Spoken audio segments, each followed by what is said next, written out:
Hello, and welcome to the Business Spotlight Series, episode number 56. Today we're here with Sandra VanBurkleo of Artisan Knitworks. How are you doing today, Sandra? I'm just wonderful. Thank you, Terrace. Wonderful.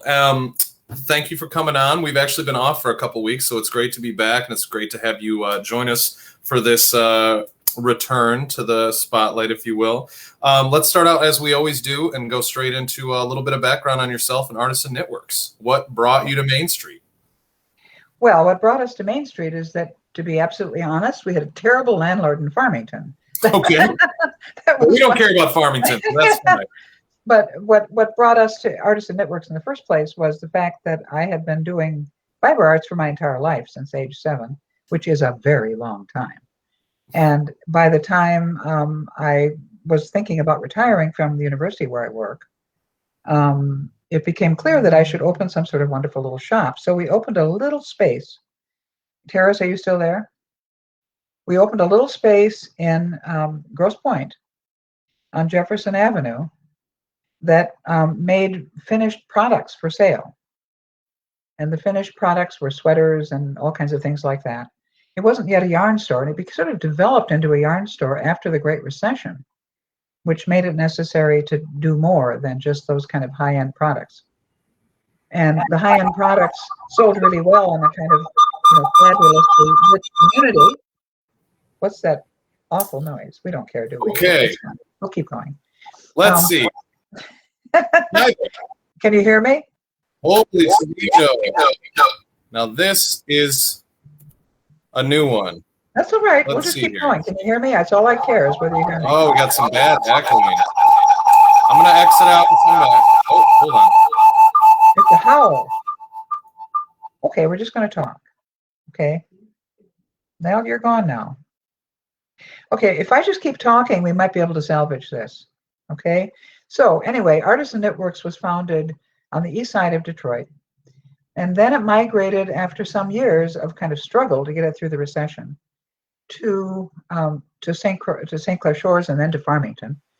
In Farmington, we had this god-awful landlord, and Larry and I had to decide where we want to live for the rest of our lives, because when you reach a certain age, you have to make that decision. And so we said, Chelsea, of course, Chelsea. So we moved here, and I was going to close the shop. And then I walked down the street one day and saw this incredible space that Mark Heideloff had renovated. It is stunningly beautiful, and of course I had to rent it. So Artisan Knitworks was reborn in Chelsea, and has been here now for 5 odd years, very happily. I mean, it's just a splendid choice, except of course for the past year, which none of us could have done anything about. Right. So we're just happy as clams. It was a brilliant choice, and we're happy living here as well. So. Well, that's awesome, and I apologize for the technical difficulties there. Luckily, I think you did keep broadcasting, so that was good. And as I said I would do, I blame you. I know. It's your fault. It's my fault. Everything technically. I'm just kidding.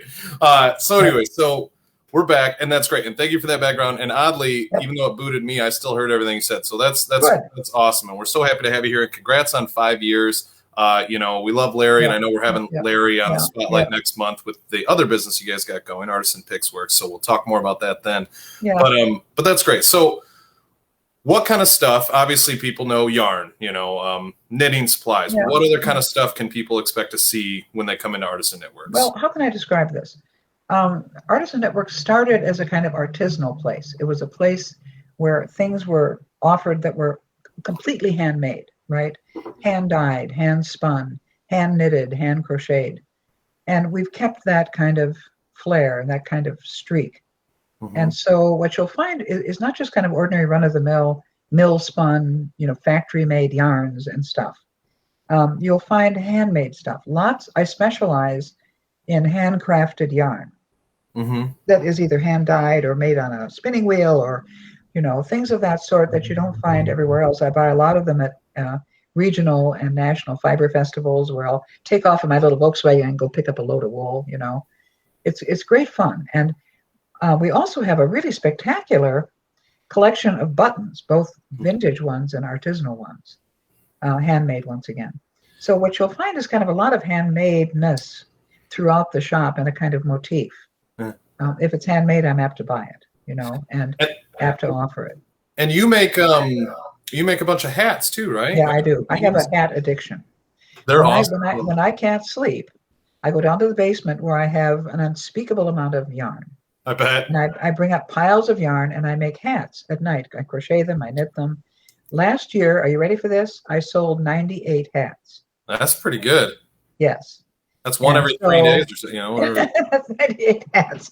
Yeah. So yeah, I make things. There's sweaters or all kinds of things for sale. That's very cool.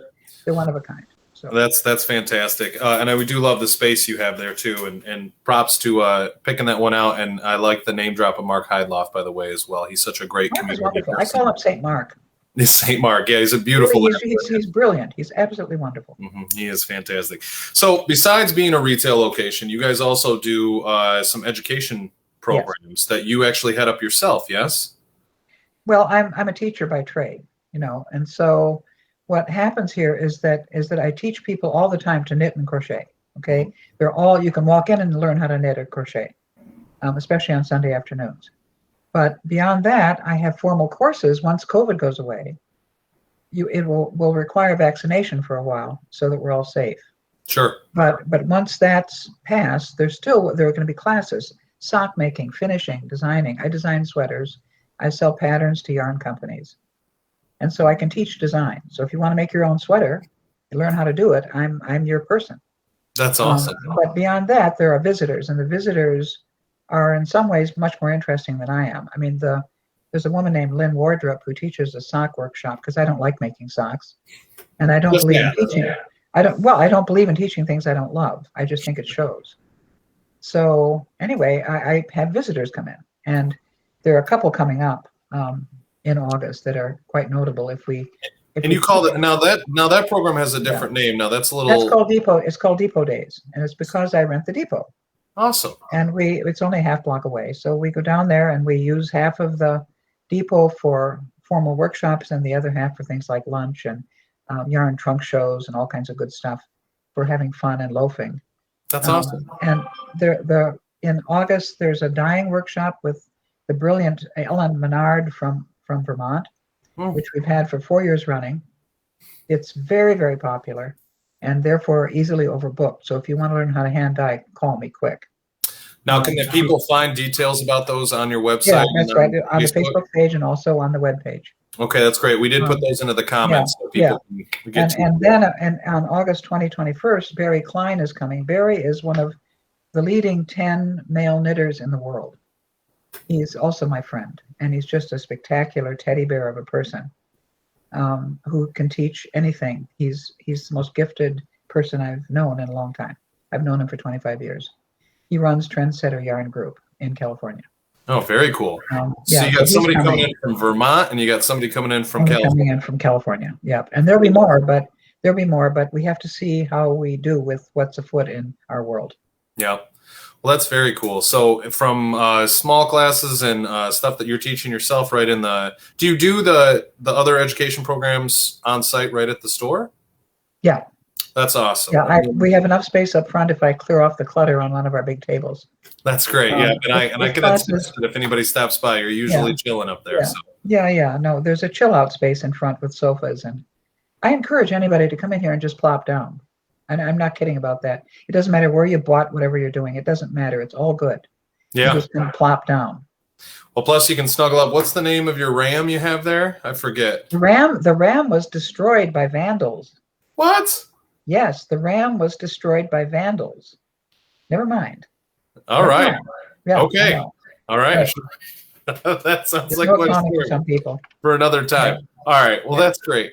So I just want to reiterate for people, you can check out their Facebook and their webpage. You've got programs being taught right in the store. You can check out national teachers of this stuff at the Depot Days in August, and it sounds like those fill up pretty quick. So you're going to want to get in there if that's something that interests you right away.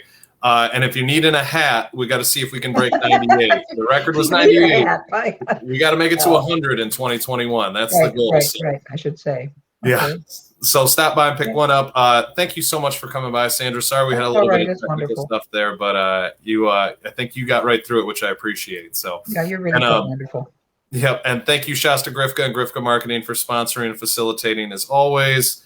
So great to see everybody out there. And I'll see everybody at Artisan Knitworks. Okay. There you go. And I'll see everybody next week. You guys have a great one. Bye.